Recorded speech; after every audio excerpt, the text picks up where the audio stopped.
Jadi seru banget kerja di NGO, menjadi aktivis NGO itu karena kita kayak never ending struggle gitu.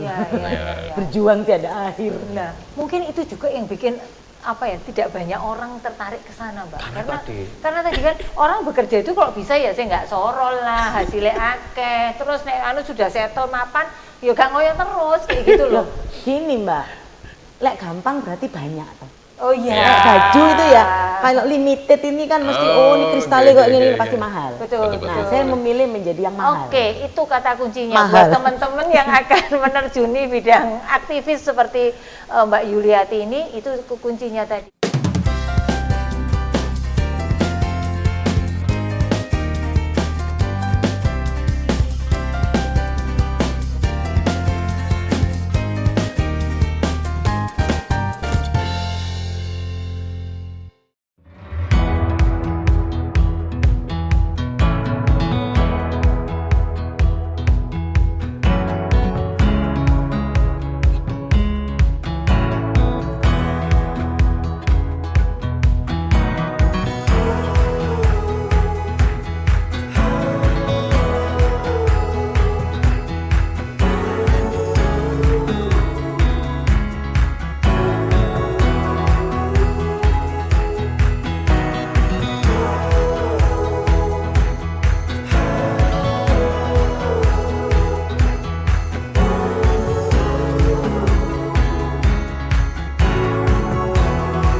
Halo, Entok.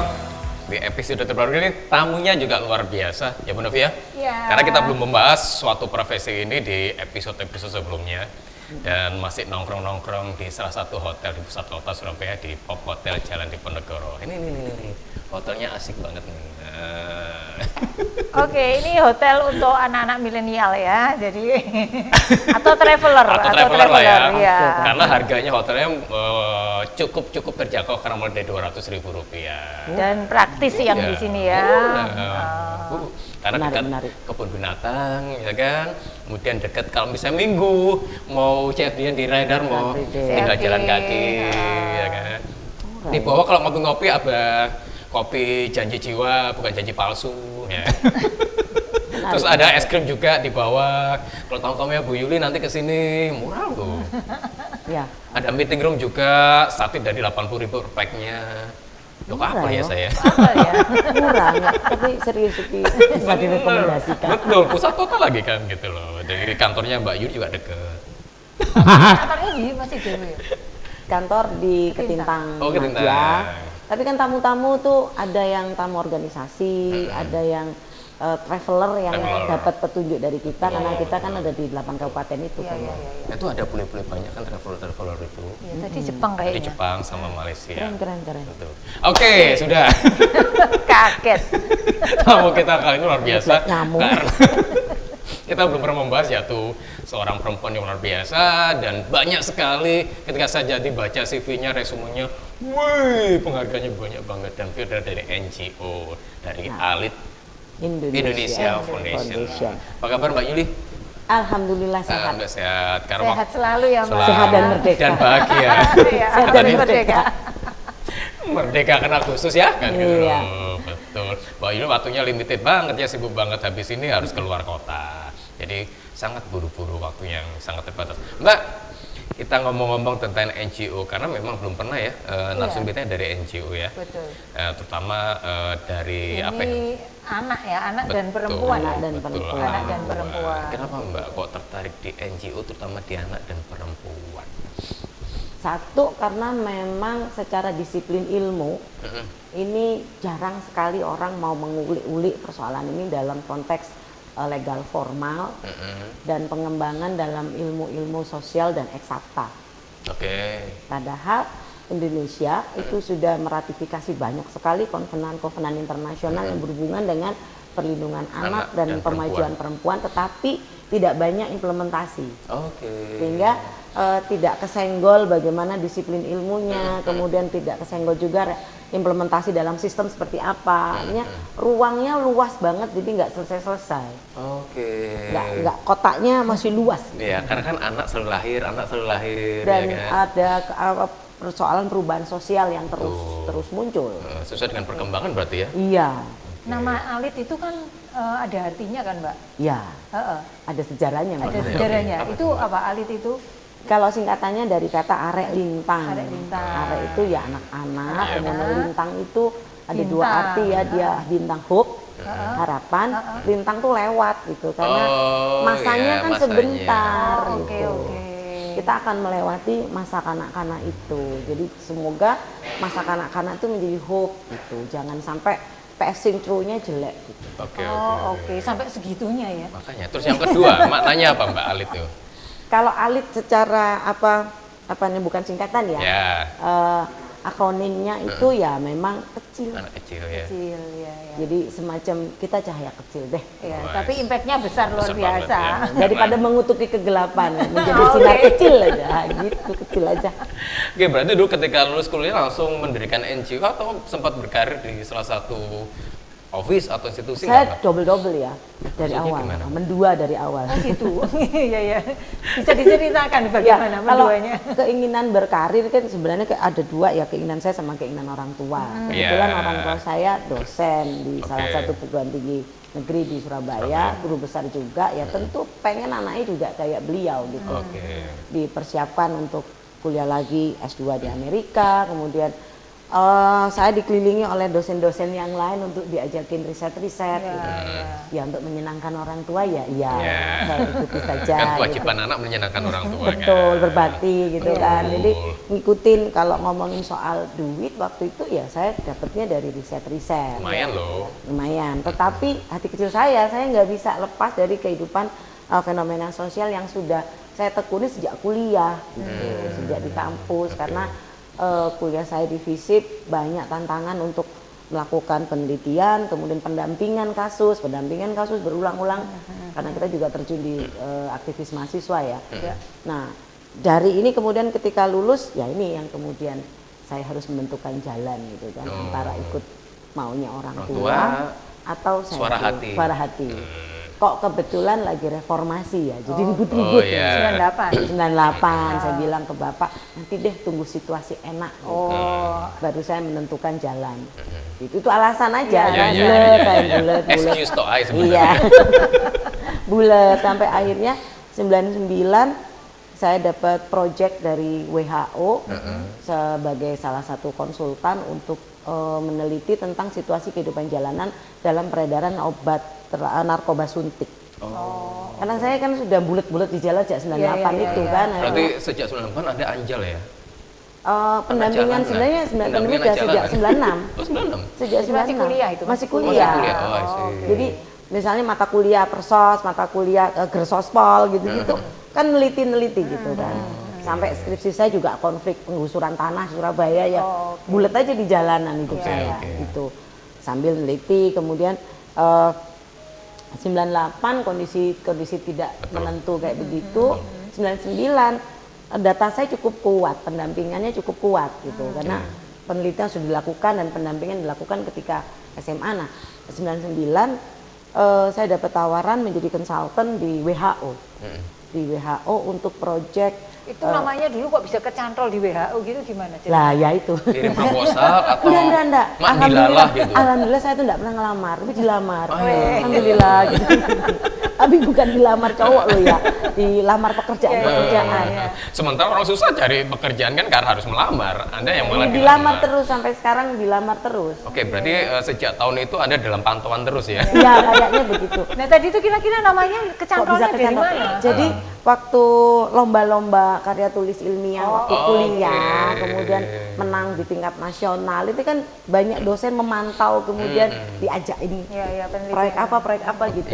Nah, ketika ada open recruitment di tingkat nasional, WHO punya project dengan USAID waktu itu untuk isu injecting drug user, bagaimana pengguna jarum suntik narkoba di jalanan yang berpengaruh pada HIV/AIDS gitu. Nah, info itu nyampe ke salah satu dosen di UNER, disampaikan ke saya karena tahu kalau kelakuan saya di jalanan itu kan sejak lama. Kamu kenal ini, oh kenal gitu. Kamu tahu tempat peredaran? Tahu gitu, tahu. mau nggak ikut jadi tim konsultannya, mau aja gitu. Dan gajinya waktu itu saya ingat, saya baru lulus ya Mbak ya, gajinya itu $40 per 8 jam per day. per day. Gede loh. Aku langsung bahagia Mbak. Disuruh kuliah bapakku tambah gelem. Terus indah ya pekerjaan jadi konsultan. Itu pertama kali saya berkarir secara profesional, tanda tangan kontrak kerja. Dolar tahun segitu tuh lagi naik kan? Lagi naik dari $2.500. Dari 2.400 menjadi 15.000. Tambah Kak Budal ke Amerika saya. Soalnya jadi dosen PNS. Bapakku juga enggak kaya-kaya amat. Jadi pikiran tuh enggak karu-karuan gitu. Sehari $40. $40 untuk 8. Itu di luar transport sama per diem. Per diemnya $20. Per hari. Jadi kalau saya ketemu narsum apa nulis, nah ya itu, dan kontraknya itu 8 bulan. Langsung kaya raya. Di umur segitu Mbak, baru ini gitu. Dalam tekanan orang. Setelah lolos ABG kan. Iya. Terus ada kemampuan lain, dulu kan jarang, nggak ada Google Translate ya. Dosen-dosen tuh suka pinjem ilmu saya untuk nge-translatein buku-buku luar gitu. Dosen yang mau ke luar negeri, yuk translatein, nanti saya dikasih duit berapa gitu per halaman. Waktu itu masih 1.500. Ya tak lakoni translate gitu. Jadi pada banyak yang tahu kemampuan saya menulis, kemampuan saya bahasa Inggris, itu yang kemudian ketika ada seleksi recruiting consultant untuk WHO dan USAID, salah satunya adalah fluently. Inggrisnya fluently. Jadi di UNAP baru itu Yuli tuh gitu. Dapatlah saya. Di kesempatan yang sama saya ditawari jadi ada recruiting dosen untuk jurusan pariwisata waktu itu. Ya kan milih. Waduh, jadi dosen. Bapakku juga nawarin, ini lebih menarik kayaknya gitu. Walaupun yang nggak setuju banyak. Karena era segitu kan, perempuan ya kan, ngurusin NGO. Jaminannya apa? Masa depan gitu. Walaupun saya sudah pegang duit, kemudian pegang kerjaan yang jelas lah menurut saya jelas, sudah bisa beli laptop waktu itu, tetap saja sama keluarga dibilang ngapain kerjaan begitu, kumpul sama orang-orang di jalanan. Ya mungkin orang Indonesia juga belum ngeh banget, dari situ kepala saya terbuka. Kepala saya terbuka, ternyata banyak aturan-aturan di skala level internasional yang negara kita belum gape gitu loh. Cuman setuju doang, tapi untuk menjalankannya belum jalan. Saya konsultasi dengan beberapa dosen di kampus, mereka juga kaget-kaget loh. Ini yang mana loh? Ini konvensi tahun 89 loh. Ini 90 loh. Kok pemerintah pusat enggak pernah ya nyampe bagaimana implementasinya, itu kan ada kewajiban negara. Sehingga nanti dimasukkan di kurikulum, kemudian di dalam perda-perda juga ada koherennya. Ini enggak kepake, Mbak. Karena kan turunan dari atas kan sebenarnya. Benar, sebagai kohren-koherennya. Itu enggak turun. Bahkan dosen saya yang ilmu kebijakan publik, yang guru besar itu sampai, Loh kok enggak tahu loh. Saya juga tahunya juga ketika kumpul-kumpul di organisasi internasional. Nah, dari situ kemudian kok asik ya, kayaknya ilmuku kurang gitu. Jadi merasa saya ketika di NGO, karena basis kita di Covenant, ketika kita ngomong Covenant itu kan ngomong secara internasional ya, leverage kita naik gitu Mbak. Jadi saya nggak merasa sebagai hanya orang Indonesia, saya adalah warga dunia. Itu yang kemudian memacu saya untuk belajar tentang dunia itu lebih harus bagaimana. Dan experience-nya mungkin ya Mbak, kita ketemu dengan orang-orang dari berbagai negara ya, berdiskusi sharing tentang permasalahan masing-masing, ketemu perumusan sesuatu hal kan. Bahkan sampai gaya hidup itu kita meskipun nggak pernah ketemu saya pernah kongres internasional di sebuah negara tiba-tiba saya tetanggaan sama teman dari Jepang, tetanggaan lagi teman dari Filipina, tetanggaan kamar gitu. Terus kita janjian dinner yuk bareng-bareng. Terus kita bicara soal amenities gitu, amenities kamar. Kita pakai hotel Four Seasons waktu itu. Terus kita kan ya namanya juga aktivis yang melihat amenitiesnya. Ini kan pas bayar gitu kan, karena biasanya kita kalau di hotel kan paling yang nggak ada makan mewah kan. Iya, di itu brandnya lumayan lah, brandnya beli aja saya mikir gitu kan. Ternyata tiap hari, loh ini diambil nggak ya? Dan ternyata 3 teman saya itu juga sama. Itu mahal loh gitu, itu organik loh. itu dari aktivis perempuan yang gini-gini merek tertentu Iya. ya. Iya, kita juga pakai itu. Nah, bahkan sampai gaya hidup kita, perawatan atau apa, kita nggak pernah ketemu, leverage-nya sudah sama gitu Mbak. Jadi ngeliat gitu, kamu pakai sepatu dari ini kan di demo tuh. Jadi gitu, jangan pakai celana merek itu kan enggak. Jadi Mbak, jangan lihat celana saya Mbak. Nanti celana saya di demo saya nggak celanaan Mbak. Jadi ada merek-merek tertentu yang menggunakan anak-anak gitu kan. Iya, Jadi iya. saya membaca, teman membaca, kita nggak pernah ketemu, tapi kemudian kita duduk makan Punya malam. persepsi yang sama. Perspektifnya Perspektifnya sama. sama. Jadi enak sekali ya di NGO itu kita gaulnya sampai tanpa batas gitu. Tanpa batas. Jadi nggak perlu gosipin seseorang, tetapi kita punya visi yang sama tentang kehidupan yang lebih baik. Iya. Ini kan berarti kalau saya ngelihat prestisnya ya, kalau dari ini prestis. kalau ketika kita sudah tahu gitu, prestisnya itu kan pasti levelnya beda. Tetapi mungkin bagi kebanyakan orang yang nggak tahu dalamnya dunia ini atau belum pernah nyemplung, itu justru dianggap nggak prestis gitu ya kerjaan yang di NGO gini ya. Iya sih banyak Gitu kan, jadi ada gap gitu loh Mbak. Buat kita yang sudah ada di dalamnya, kita merasa bahwa oh ya, jadi saya ini sudah international Betul. wide kayak gitu. Iya. Tetapi justru orang yang nggak ngerti kumpulannya sama anak jalanan. Iya, Gitu karena kan kan. betul. sama betul. pekerja seks gitu. Iya, ya. pekerja seks Betul. gitu kan. Terus mungkin juga karena banyak yang NGO itu juga by project nggak jelas Iya. kelangsungannya, yang kayak gitu kan Mbak. Jadi kan masih ada ini dan itu mungkin sampai sekarang loh Indonesia masih begitu seperti secara itu umum. kan. Secara umum NGO lokal dan ya lokal itu kan masih menggantungkan hidupnya dari proyek-proyek yang sudah ada. By project ya. By project, bukan mendesain tentang bagaimana menciptakan kehidupan yang lebih baik lewat strategi-strategi yang kita tawarkan. Oke, berarti yang NGO lokal lebih struggle ya Mbak ya?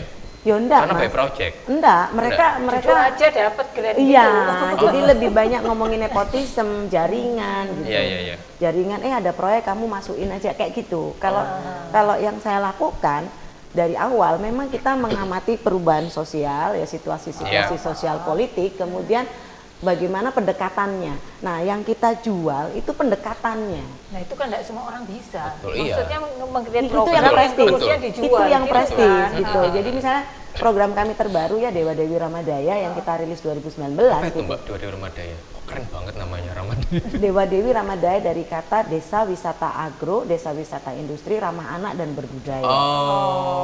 Saya relate dari kovenan internasionalnya konvensi HANA yang Undang-Undang Pelindungan Anak, kemudian Stockholm Agenda 2004 ketetapan tentang penghapusan eksploitasi seksual komersial pada anak di sektor tourism. Oke.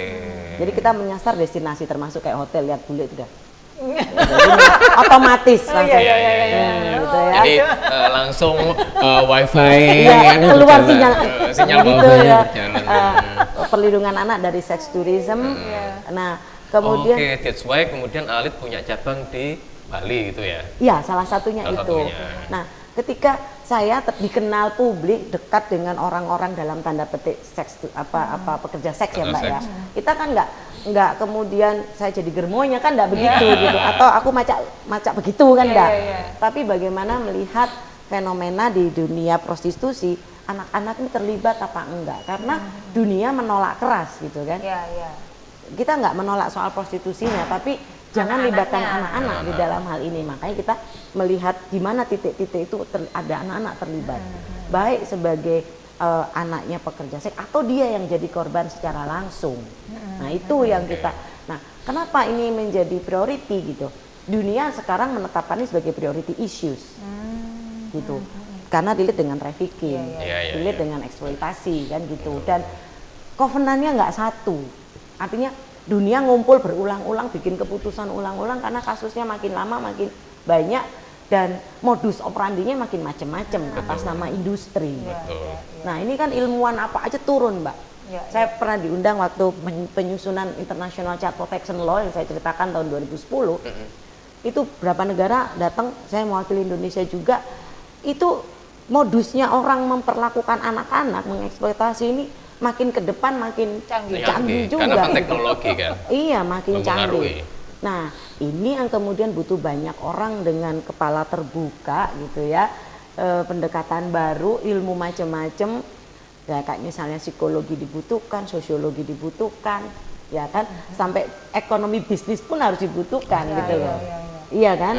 Nah dari situ saya belajar macam-macam cabang ilmu akhirnya gitu loh, untuk connect dengan aturan yang kita sepakati. Nah resikonya buat Indonesia kalau kita tidak segera bergerak bersama internasional, kita ketinggalan jauh. Saya pernah meeting di Berlin, beberapa perusahaan di Berlin itu meminta tolong saya, kenapa Indonesia tidak punya code of conduct child protection di sektor pariwisata? Loh iya ta, saya juga goblok, loh iya ta. Gara-gara Indonesia tidak punya, maka penerbangan kami Lufthansa tidak boleh masuk Indonesia. Oh sampai ke situ efeknya. 2018, oh iya ta, saya juga nggak pantesan, saya naiknya harus SQ dulu baru Lufthansa. Iya. Sampai koperku hilang karena ganti pesawat gitu loh. Transit kan? Iya, transit terus koper saya hilang, baru balik ke Berlin tuh 5 hari kemudian. Itu kemudian merugikan investor-investor pariwisata, investor apapun yang berhubungan dengan Indonesia dan Jerman. Nah, dengan bisnis juga Karena akhirnya etik, kan. ya etik dari Jerman melarang negara yang tidak punya child protection.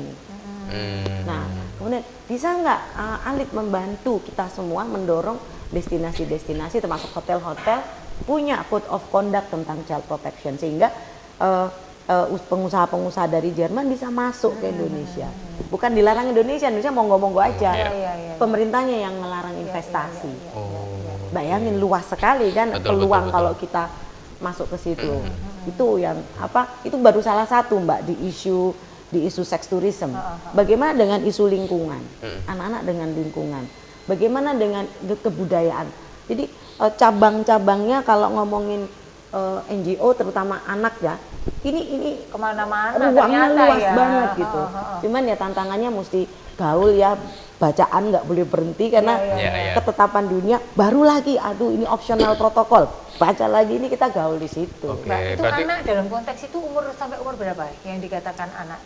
Sebelum 18 tahun. Sebelum 18 tahun. Sekarang ada code of conduct-nya karena Indonesia juga sudah ratifikasi Stockholm Agenda tahun 2004 dan komitmen Yokohama 2005. Ini seluruh destinasi pariwisata termasuk hotel itu harus memiliki kebijakan perlindungan anak. Nah, kebijakan perlindungan anak misalnya setiap kali orang check in gitu, ini bawa anak siapa? Bener nggak anakmu sendiri gitu?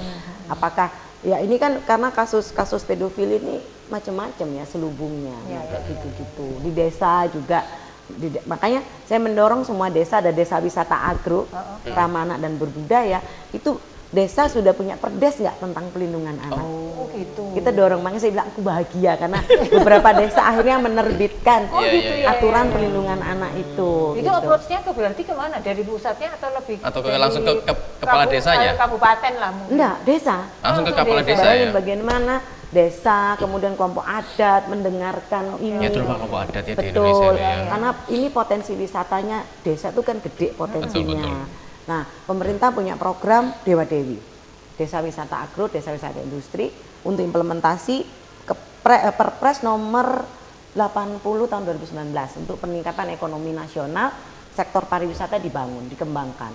Nah, ini macet Mbak, nggak akan maju sektor ini atas harapan Presiden juga nggak bisa, karena ketabrak bahwa banyak destinasi yang tidak punya code of conduct perlindungan anak. Lah gimana mau maju kalau kemudian negara-negara yang melihat Indonesia nggak punya code of conduct itu, mereka ngebandit gitu loh. Akhirnya penerbangan musatnya kalau nggak di Thailand, di Singapura. Di sini nyambung lagi gitu. Iya, kebanyakan kan transitnya ke Singapura dulu.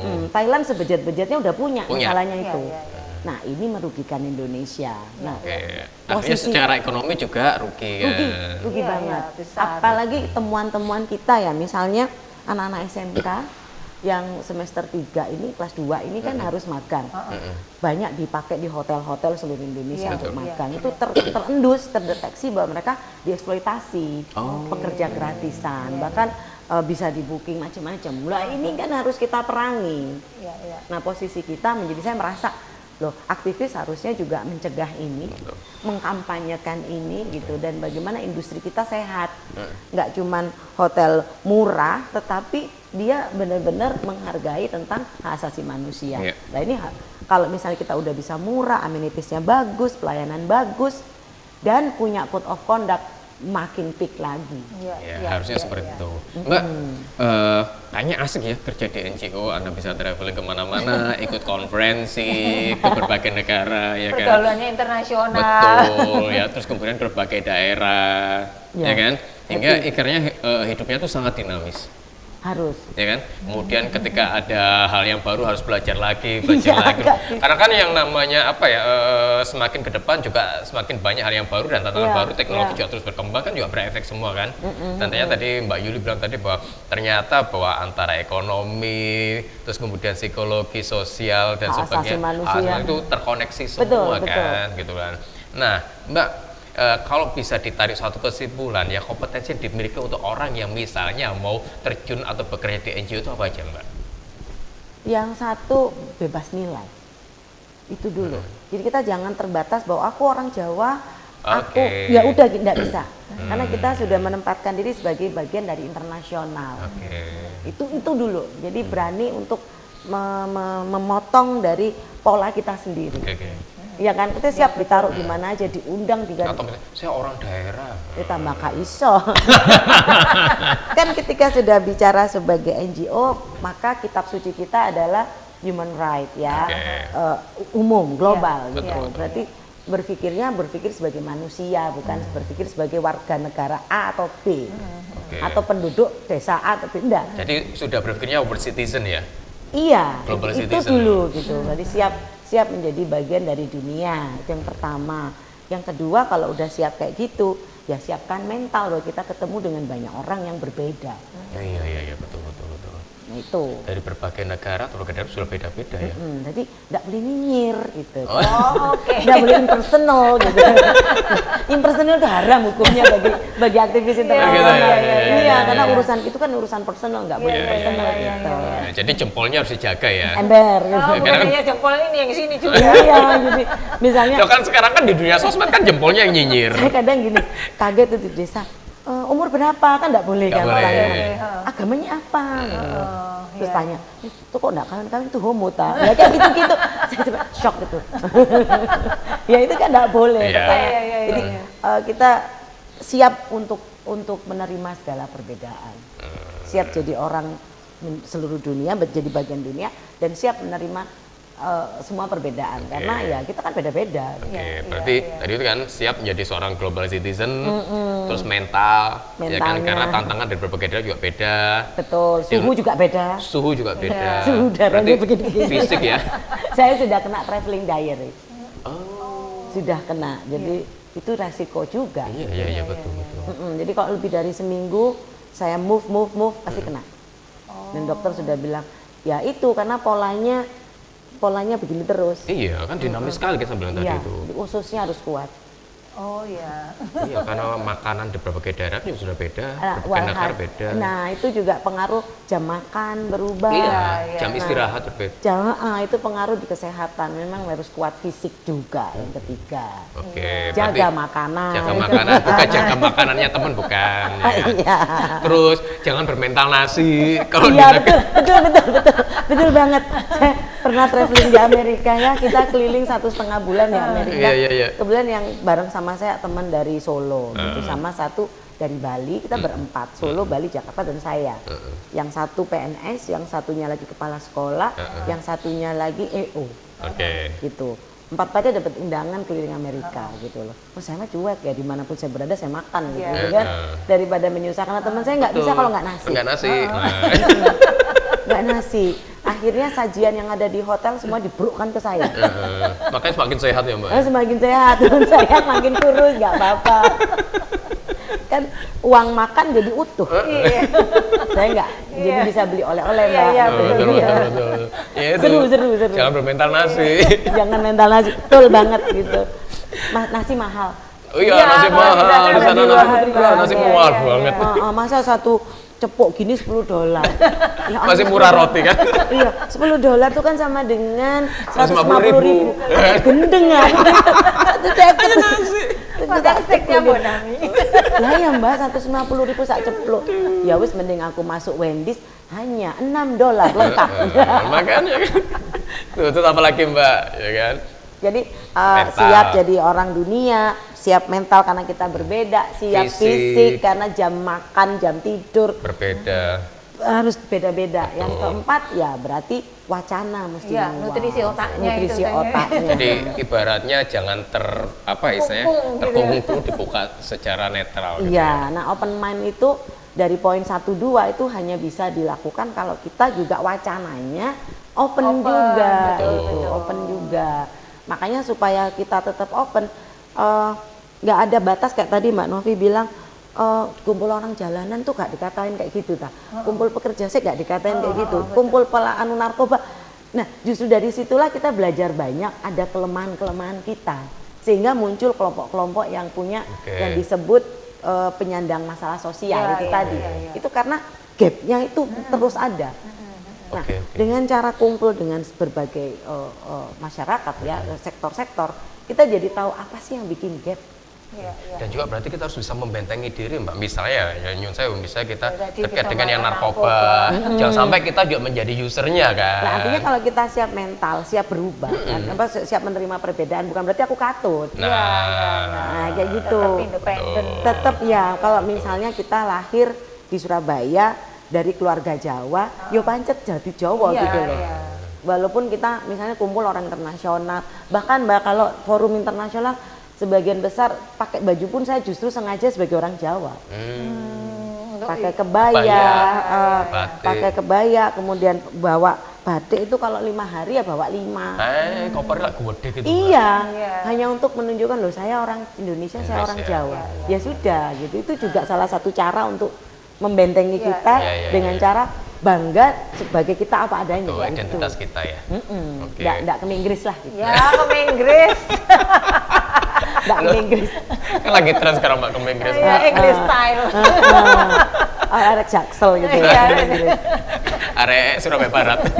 Ya kita kalau misalnya pakai identitas kita ya, kemana-mana tuh dilihat orang kan, mesti ditanya. Dan dengan bangga, yes I'm Indonesia, itu kan bangga banget rasanya. Tapi kadang salah loh Mbak, are you Filipino? Oh ya, kalau nggak pakai baju biasa pasti gitu. Kadang tie gitu. Indonesia kadang orang nggak tahu gitu kan, taunya Bali gitu kan. Tapi kalau dengan batik dan kebaya orang sudah identify. Oke. Mbak, berarti setelah itu semua kemampuan komunikasi pasti ya Mbak ya? Itu apa ya? Menurut saya otomatis. Kalau orang dengan mental yang terbuka gitu ya, orangnya nggak baperan diri sendiri, wacananya luas, kumpulannya banyak, otomatis ngomongnya jadi bagus. Oke, karena kan berkumpul dengan berbagai kalangan. Karena kan koleksi vocabulary-nya banyak. Diksinya juga banyak, jadi ngomong nggak ngawur gitu.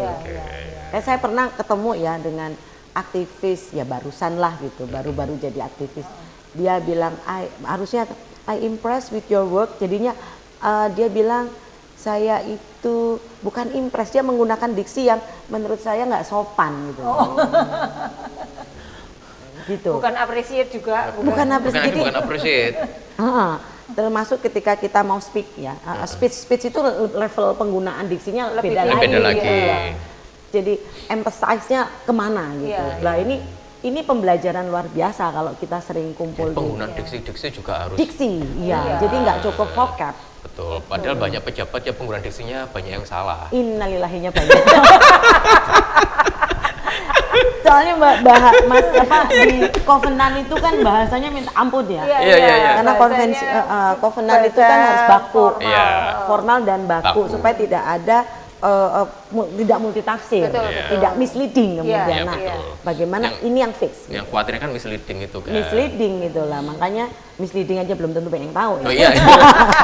Yang taunya banyak misjinjing belanja soalnya. Iya, miskomunikasi. Bagaimana bahasa pakem itu, terus kalau kita praktekkan di Indonesia, di desa, di keluarga miskin, ayo tambah susah. Ya itu kan PR pemerintah kita seharusnya. Untuk menurunkan itu kan, menerjemahkan itu. Jadi istilah kita kalau di kumpulan Mbak ya lagi ketemu nih, misalnya dari Jerman, dari Amerika, get down. Oke, get down. Karena turun. Ya, karena sudah jam out gitu ya. Aku ngomong apa ya gitu. Jadi nyari transliterasi yang paling pas, bahkan kalau perlu lingua franca. Oh, lingua Franka itu gimana sih Pak? Bahasa lokal. Bahasa lokal. Lokal. Karena gini juga Iya, kan, Mbak, misalnya ayo. ya sama-sama Nyun Sewu sama-sama di desanya, tapi desa antara di Jawa Timur, misalnya Jawa Timur Jember lah Ya, ya, kayak tadi sama itu dengan tadi Jawa Jember. Jawa Timur yang di Nganjuk itu udah beda loh. Betul. Ya, sama-sama Jawa Timur ya itu udah Nggak beda. bisa kita ngomong oke, East Java ada two languages. Oke, Maduranese and Javanese. Javanese. Coba masuk Jember, masuk Iya. situ Bondo, Madura gak, Jawa gak. Nah ini kan kita narik lagi lingua frankanya apa ya gitu. Jadi seru banget kerja di NGO, menjadi aktivis NGO itu karena kita kayak never ending struggle gitu. Iya, iya, iya. Berjuang tiada akhir. Nah, mungkin itu juga yang bikin apa ya, tidak banyak orang tertarik ke sana, Mbak. Karena tadi kan orang bekerja itu kalau bisa ya saya nggak sorol lah, hasilnya akeh, terus nek anu sudah settle mapan, ya gak ngoyo terus kayak gitu loh. Gini Mbak, lek gampang berarti banyak toh. Oh iya. Ya. Baju itu ya kalau limited ini kan mesti ini kristalnya kok ini pasti mahal. Betul, Nah, saya memilih menjadi yang mahal. Oke, itu kata kuncinya Mahal. buat teman-teman yang akan menerjuni bidang aktivis seperti Mbak Yuliati ini, itu kuncinya tadi bahwa Berpikir sebagai seorang limited iya, person ya kan. seperti itu. Mobil kan juga gitu Mbak. Betul, betul. Kalau Rolls Royce itu kan Iya. limited banget, Betul, handmade kan, betul. mahal pasti. Yang limited itu yang mahal, tetapi kadang banyak yang tidak paham perjuangan untuk menjadi mahal itu kan, seperti itu Iya. kan, nggak mau prosesnya kayak gitu kan. Dan sebenarnya mau capek. dan Iya. sebenarnya kan peluang di dunia NGO Indonesia sebenarnya sangat besar sekali toh Mbak. Sangat, secara salary juga leverage-nya Tinggi sekali. Iya, Mbak, ngomong salary itu kok Range-nya berapa? Nah, Itu berapa enggak, sih, Mbak? Gini, Range, kan, range. namanya gini, NGO, non-governance, apa organization. Namanya kan sudah nggak formal gitu loh. Jadi kayaknya freelance atau by project kayak gitu. Bedanya kalau untuk pelaksana project ya, Mungkin dana-dana biar sosial ini soalnya ini teman-teman agak mungkin beda perlu dengan tahu. dana sosial yang dikumpulkan dari masyarakat kayak yang kemarin kena blacklist itu. Iya, iya, iya. Ini Iya. beda dengan yang saya tekuni. Jadi NGO yang saya tekuni bagaimana merumuskan tadi temuan-temuan, pendekatan-pendekatan to get down tadi ya, Iya. dari bahasa yang Bahasa tinggi, dewa. bahasa tingkat kayangan, terus bahasa pasar Ponokromo gitu misalnya kayak gitu. Iya. Nah ini kan butuh ilmu yang luar biasa, wacananya harus Iya, banyak. betul, Nah, sampai nemu rumusan.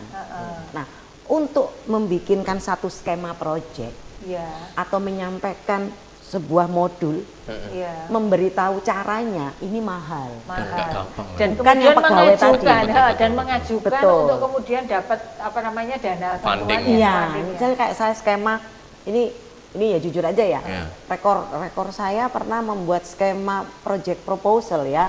Waktu saya jadi konsultannya UNDP. Nilainya itu 14 juta dolar. Oh. 14 Itu juta project dolar berapa lama? untuk 3 tahun. 3 tahun. Gede loh. 14 juta dolar itu dari UNDP ya. Saya konsultannya. Jadi saya menyumbangkan pikiran yang dealing with-nya segitu. Tapi saya enggak nerima 14 juta dolar. Ya. Saya punya kontrak tersendiri. Ya. Dengan nilai kontrak untuk 30 hari target jadi itu nilainya 5.000 US dollar. Gede loh. 5.000. Kalikan aja ya 14.500. Tidak termasuk di SE. Yes, itu apa? Daily spend allowance. Oh. Itu kalau saya di Bali atau di Jakarta, Surabaya, Beda. Maluku Utara, Papua, Aceh itu beda-beda leverage-nya. iya. DSA-nya kalau daerah Indonesia Timur itu kenanya 80 US dollar per hari. Wah, 80. OTA-nya loh. OTA, out of Out town of allowance. allowance-nya. Iya, daily spend Sampai allowance itu. juta, hampir sejuta. Per hari. Heeh. Satu lebih, Mbak. Lebih ya, 80. Oh ya, lebih. Iya. Kalau kena Bali sama Jakarta kena 115 US dollar. Itu 1.500. Itu leverage. 1,5 Jadi sendiri. mau di Indonesia, mau saya di Filipina, mau di Amerika ya segitu. Standarnya segitu ya. Ya segitu gitu loh. Itu yang dolar ya. Beda lagi kalau kontrak kita sama Eropa. Pernah saya diminta sama lembaga donor dari Belanda untuk menyusunkan sebuah skema project selama 5 tahun untuk Uni Eropa. Akhirnya proyek saya deal, lolos ini kan. Skema saya lolos itu nilainya 100.000 euro per tahun. Jadi sekitar 300.000. 300.000 itu piro. Itu untuk 3 desa apa 4 desa. Kecil. Yang sekarang yang terakhir Dewa Dewi Ramadaya untuk 12 desa di 8 kabupaten itu saya per tahunnya dapat 350.000 euro. Jadi sangat menarik ya Pak imbalannya. Iya betul. Jadi beda dengan yang pengumpul donasi itu betul, beda. beda. Jadi perspektifnya ternyata kurang tepat selama ini ya kan. Iya, gitu betul, loh. betul. Gitu. Orang lihatnya NGO itu pokok yayasan sosial yang kemana-mana Mbak Mapuni Wah, itu ya. Aku yo nolong soalnya di kadang itu juga keluarga saya. Kon kerja apa sih gitu-gitu sama nangis-nangis. Kakek saya juga nangis-nangis kan. Keluarga saya juga bukan jadi orang amtenar zaman dulu. Sampai nangis lihat saya loh. Aku ini salah apa gitu. Gitu. Ya nggak apa-apa ya. Kalau di negara lain sih sudah biasa ya Mbak. Misalnya job-joban gitu, oh kita butuh konsultan freelance aja, berapa lama? Outputnya coba kita cek, expected resultnya seberapa gitu loh. Target waktunya kasih berapa? Oke. Nah kalau yang harian beda lagi Mbak. Oh ada ya? Ada harian lagi. itu gimana? Cuman dia isi materi ya, Oh, nunjukkan oke, tentang struktur berpikir dalam child protection. Covenant ini maksud itu per hari per day-nya itu antara 250 sampai 500 euro. As a speaker ya berarti ya? Iya, iya. Gede loh. Gitu. Makanya sibuk itu wajib Mbak ngamen ya Mbak. Oh, iya betul. Jadi kita nggak jual kemiskinan, bukan. Yang kita jual adalah strategi-strategi. Betul. Jadi kadang-kadang bahwa NGO itu dianggap sebagai penjual kemiskinan kan kadang kan seperti itu yang pengumpul donasi, pengumpul air mata itu. pengumpul air mata. Mata buaya. Iya. Jadi ini pekerjaan yang bonafit menurut saya. Sebenarnya. Sangat bonafit, terus kemudian menuntut kemampuan kita Banyak untuk sih. mengemas sesuatu dari realitas sosial, terus kemudian kita tarik gitu ya, kita kaitkan dengan regulasi dan teori-teori. Teori-teori yang ada. Terus kemudian itu tadi bagaimana kita bisa menjual konsep ini supaya kemudian disepakati, disetujui. Dan ini kan internasional ya. Lembaga donor. Lembaga donor kan internasional kan. Sehingga benar-benar harus harus proven, harus nanti benar-benar implementasinya jalan seperti itu. Itu satu proposal setahun baru bisa dilihat. Ya? Betul. Nah, seperti itu. Oke, menarik sekali. Betul ya kan. Saya pun juga perspektifnya kan tadi sebelum memahami tentang NGO ya sama bahwa kadang kan bahwa kerja di NGO adalah yang tidak stabil tadi kan. Ternyata luar biasa loh ya kan. Kita kontrak kok Mas. Iya. Mbak. Jadi kayak misalnya Dewa Dewi Ramadaya kita kontraknya 5 tahun.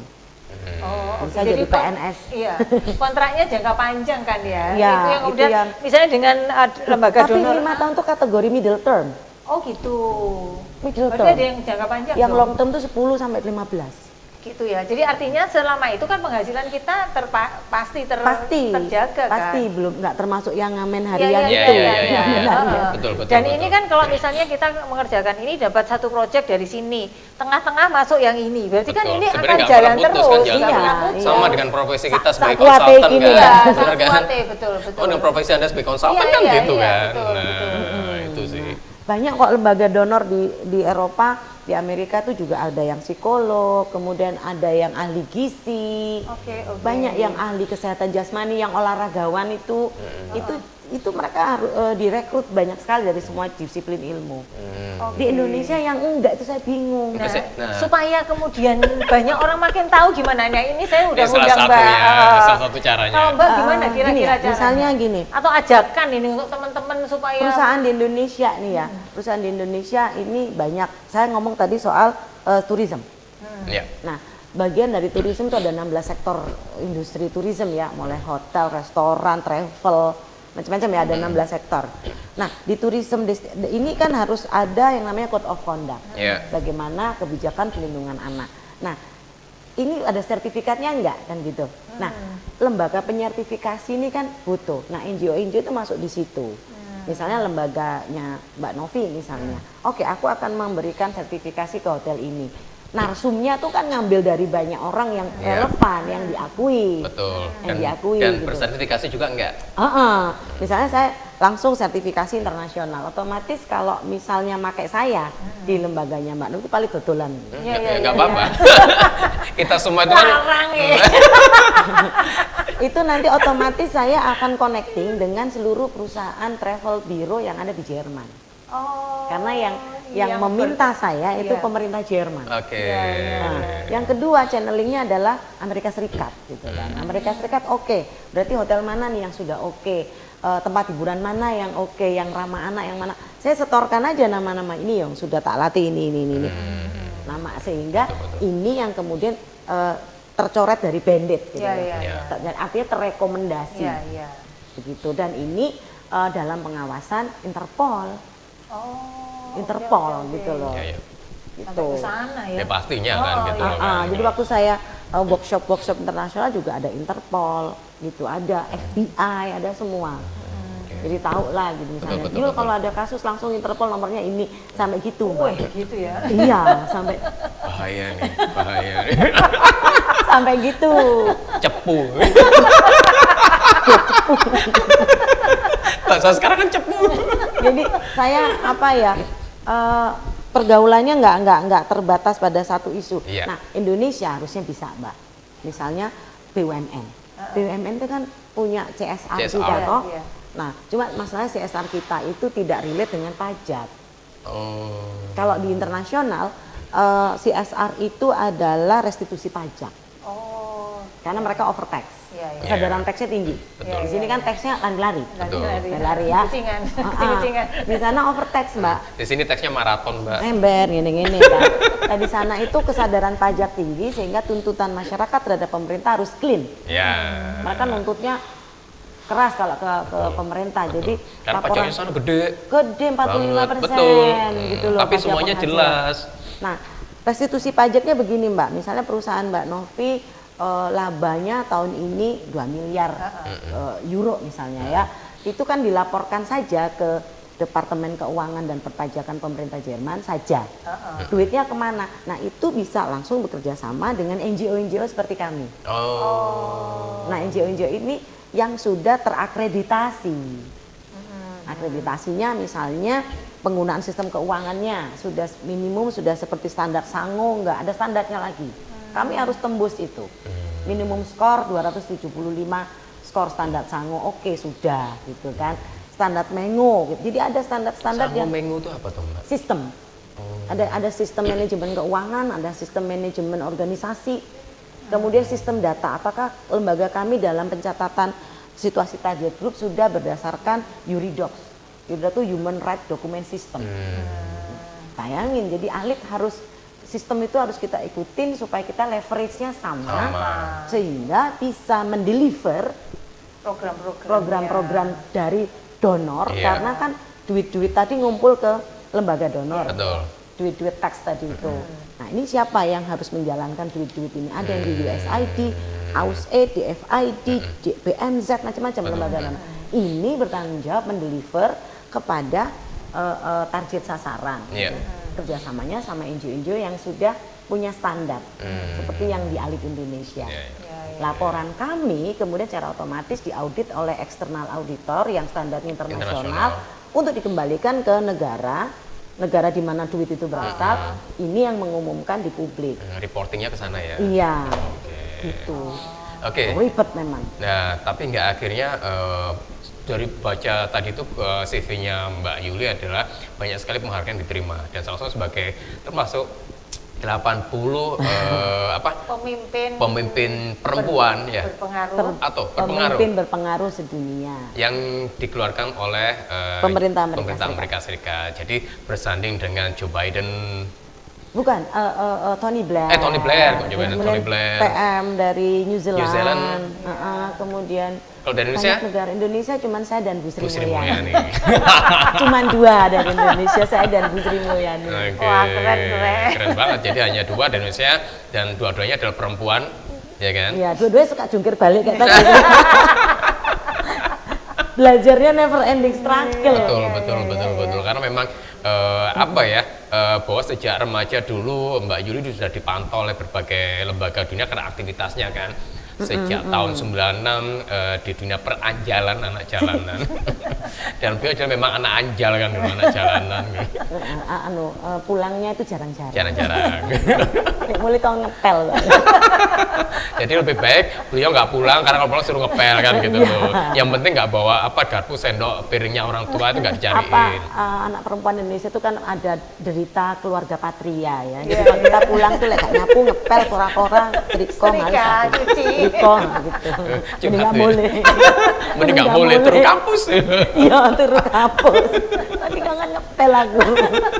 Nah, ini berproses nggak seperti sekarang ini bahwa ternyata dunia per-NGO-an di Indonesia itu masih sangat terbuka, Mbak Yuli ya. Sangat. Jadi kalau misalnya Anda semua ingin berkarir dunia NGO sangat terbuka, dan memang sebenarnya ketika terjun di NGO bahwa pola pikirnya sudah berubah. Kita bukan lagi local citizen tapi world citizen atau global citizen, ya kan? Dan banyak hal yang harus disiapkan tadi itu kan, mulai dari mental ya kan, terus kemudian komunikasi, jangan fisiknya juga, jangan bermental nasi juga tadi itu, terus bahwa wacananya itu. Ya. Jadi dan itu by proses sih sebenarnya kan, nggak mak berdunduk kemudian tiba-tiba jadi seperti itu juga enggak kan loh. Dari $40 menjadi $300 gitu. Nah. Itu iming-imingnya ya. Iya, iming-imingnya. Bahkan ke euro kan gitu loh tadi kan. Iya, sudah tembus ke euro. Ya itu pencapaian ya Mbak. Ya, sah-sah saja buat kita. Sah saja. Betul itu achievement kan, bahwa semakin ke sini semakin proyeknya dikerjain juga semakin luas ya kan, dan makin ruwet. Ya semakin luas memang semakin ruwet lah. Jangan sampai betul semakin banyak semakin gede nilai programnya juga semakin ruwet kan. Iya, tapi tantangannya di situ. Tantangannya di situ. Gitu. Juga dan akhirnya Ali juga berkembang bukan hanya di Jawa Timur tapi juga di Bali dan di NTT. Ada di 3 provinsi. Di 3 provinsi itu kan. Dan berharap kedepannya juga semakin expand ke beberapa wilayah lainnya kan. Amin. Gitu. Jawa Timur tuh aku kesel. Lo kan rekrut hal yang baru lagi, tim yang baru lagi kan gitu. Ya, kan. kalau Alit sih ya, Jawa Timur tuh kita masih punya berapa kabupaten? 6. Masih cuma 6, tapi ini kalau mau dilengkapin juga masih panjang PR-nya. Betul. Apalagi Indonesia. Artinya peluangnya gede banget. Karena permasalahan juga banyak sebenarnya. Dan peluang terbesar sekarang gini Mbak, ketersediaan pangan dunia. Kita ngomongin rebutan panganan. Iya, betul. Program dunia ini ada di SDG, salah satunya kan bagaimana ketersediaan pangan untuk anak-anak di masa depan. Itu ada di SDGs juga, makanan yang sehat, pendidikan yang sehat, lingkungan yang bersih. Nah, Indonesia secara sumber daya alam itu memiliki 25% kekayaan hayati dunia. Itu ada di Indonesia 25%. 15% diantaranya adalah habitat untuk sumber obat-obatan. Yang 15%, yang 10 itu pangan. Dan 75% habitat air itu ada di Indonesia. Kaya banget kita. Dan itu yang menyebabkan negara-negara industri itu melirik kita. Nah, memberikan donornya kan. Nah, artinya gini, sustainable industry itu adalah sustainable market ya, dan sustainable environment. Mereka nggak bisa produksi dong kalau nggak ada market dan nggak ada lingkungan yang bisa. Maka restitusi mereka, tax mereka harus dikembalikan di mana mereka akan mendapatkan market, di mana mereka akan mengeksplorasi wilayahnya untuk menjadi tempat produksi. Betul. Sementara kan lahan semakin menipis di dunia ini. Betul, dan ketersediaan itu di Indonesia masih sangat besar. Artinya dunia butuh Indonesia sekarang. Jadi sebenarnya masih bisa congkak ya Indonesia ya sebenarnya. Masih bisa. Hanya orangnya itu tadi mau pinter apa enggak gitu loh. Pas jaga kayak Mbak Novi bilang, kesel males kayak gitu ya Mbak. Akhirnya kan gampang dipinteri kan gitu loh. Padahal kalau misalnya kita tahu ya, Alit aja cuma pegang 8 kabupaten, itu pun cuma 12 desa. Ada 10.000 desa yang jadi target pemerintah nasional untuk jadi dewa-dewi. Tapi aktivisnya cuma berapa ekor.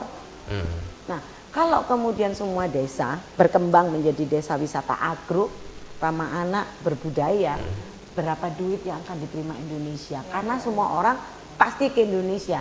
Kenapa? Yang punya sumber pangan itu kita loh Mbak, 25% dari sak bunderan bumi ini. Betul. Nah, di antara 160 berapa negara. mau nggak mau mereka ke Indonesia. Iya, betul sih. Nah, Jadi kan masih terbuka luas kan gitu loh. sangat karena industri internasional butuh Indonesia. Betul, karena selama ini juga Mbak Yuli ada sebagai pemain organ tunggal sih kan. Itu Gitu. Jadi belum ada istilahnya apa ya yang partner-partner yang main kan. Jadi gitu banyak loh. permintaan, jadi banyak ini loh Mbak, proposal yang diminta. Jadi misal call for proposal itu dalam setahun bisa sampai 10. Dan akhirnya nggak kegarap dengan Nggak baik. kegarap. Ini aja saya ada tawaran dari Inggris, besok ini deadline. Saya dapat tawaran 2 minggu yang lalu. Nilainya $3 juta per tahun. Oke. Aku sampai ngeluh gitu loh. Sopo sing garap itu. Bayangin kalau remaja-remaja kita mau concern di situ, nggak usah takut untuk nggak kerja. Betul. Jadi peluang terbuka ya kan di Sangat. dunia NGO, jangan khawatir, dan kalau Anda juga jangan ragu terjun di NGO, dan kalau mau ngobrol-ngobrol dengan pakarnya ini ya, yang sudah 20 tahun lebih di per 25. NGO-an. Nah, 25 kan. 25. Nah, sudah silver kan gitu. Nah, kalau misalnya Mbak dia mau tanya-tanya tentang per NGO-an dengan Mbak Yuli di mana Mbak? Instagramnya atau Ada websitenya atau gimana? websitenya di www.alitindonesia.org.id. Terus emailnya langsung aja alitindonesia.org.id. Oke, kalau Instagram anak kekinian kan Instagram. Sama Alit Indonesia semuanya, IG ada, kemudian Facebook ada. Kalau cek semua kegiatannya ada di YouTube. Semuanya ada. Karena kan sudah internasional ya Mbak ya, jadi tetap kita harus update terus. Ada 2 bahasa juga. Bilingual ya. Iyalah ya, Ya, apa? betul. Kliennya Loh kan kliennya kan berbagai macam Mbak. Ada yang Inggris, ada yang Indonesia, ada yang Madura, ada yang Bali. iya, benar. Ya kan. Jadi macam-macam bahasa dong. Ya, saya berharap Indonesia juga perusahaan-perusahaannya, Iya, CSR-nya. terutama BUMN dulu lah kasih contoh, jangan cuman mendeliverkan dananya pada lembaga yang tidak terakreditasi internasional. Iya. Supaya dananya nyampe ke masyarakat yang lebih bawah, karena industri kita butuh market yang sehat, orang bisa beli kan, butuh tempat yang sehat untuk mereka tetap produksi.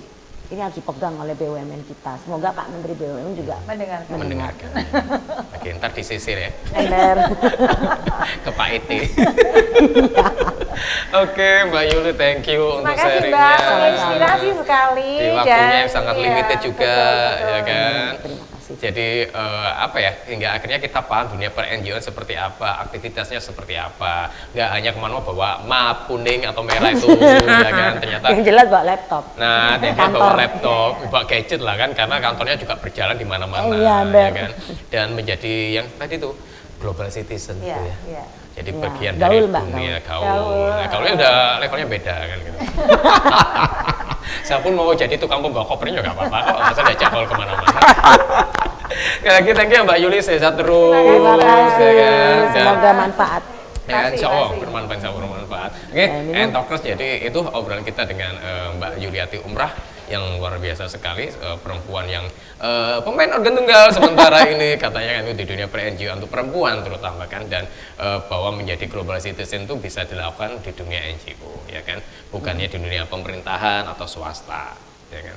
Terus kemudian apalagi bahwa banyak value yang bisa dilakukan untuk masyarakat Indonesia. Kalau Mbak Yuli kan memang concernnya di anak-anak dan perempuan ya. Nah, masih banyak lagi sektor-sektor yang lain kan. Banyak banget. Betul. Bukan yang anak dan perempuan, yang remaja pun juga ada yang terkait dengan mental health dan sebagainya kan. Ya enggak? Nanti Karena juga kan lagi. Indonesia adalah bagian dari negara-negara Negara-negara. sedunia. Betul. Jadi kesepakatan dunia tetap ada, Indonesia harus terus mengikuti Betul, supaya betul, leverage kita juga naik kan, karena sudah meratifikasi beberapa hal yang Betul. yang dikeluarkan oleh PBB ya kan. Kalau leverage kita naik, rupiah juga naik. Gitu. Dan level kita juga naik. Betul, level gaji kita juga jangan disamakan di tingkat kita, tapi di tingkat dunia. Gitu. Standarnya rate-nya dolar. Endingnya ke situ. Nah, thank you juga untuk Pop Hotel Jalan Diponegoro Surabaya, hotel yang sangat oke sekali, ya kan, walaupun di tengah kota, ya. Iya. Nah, Anda mau ke zoo atau ke kebun binatang, cuma jalan kaki, mau menginap ketika weekend, CFD-an di Raya Dharma juga jalan kaki. dekat tempat kuliner juga. Betul. Yang murah-murah kuliner. Ya, kendaraan umum lewat semua berbagai jenis, mulai bis, apa lain bemo gitu ke ya. Taman Bungkul kan deket kan. Iya, Kuliner di sana juga murah-murah kan di sana. Nah, jadi oke banget, thank you ya Pak Hotel. Dan untuk Entalks jangan lupa untuk like, komen, dan subscribe Bionovi ya. Ya, Dan lalu share kepada teman-temannya. Apabila yang mungkin temannya ingin apa ya, saya bergelut di bidang NGO tadi itu. Oke. Thank you semuanya, sampai ketemu lagi di episode berikutnya dengan narasumber yang asik lainnya, ya kan? Atau dengan topik kami berdua juga asik juga. Sampai jumpa.